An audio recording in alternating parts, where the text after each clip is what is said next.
Student শিক্ষকসকলক মোৰ আন্তৰিক ধন্যবাদ জ্ঞাপন কৰিছোঁ আৰু ইমান ধুনীয়া এটা অনুষ্ঠানত মোক ইয়াত গীত পৰিৱেশনৰ কাৰণে মাতিছে তাৰ কাৰণে বহুত বহুত ধন্যবাদ।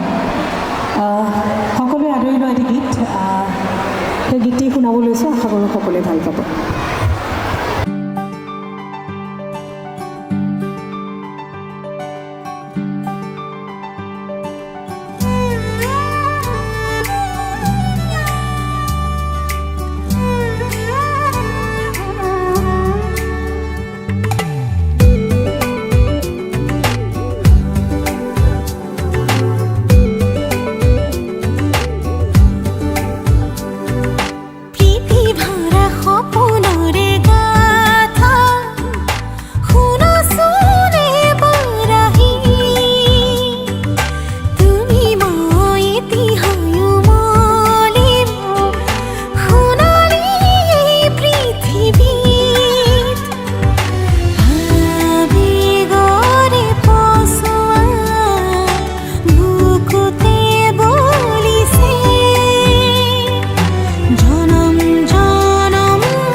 যদি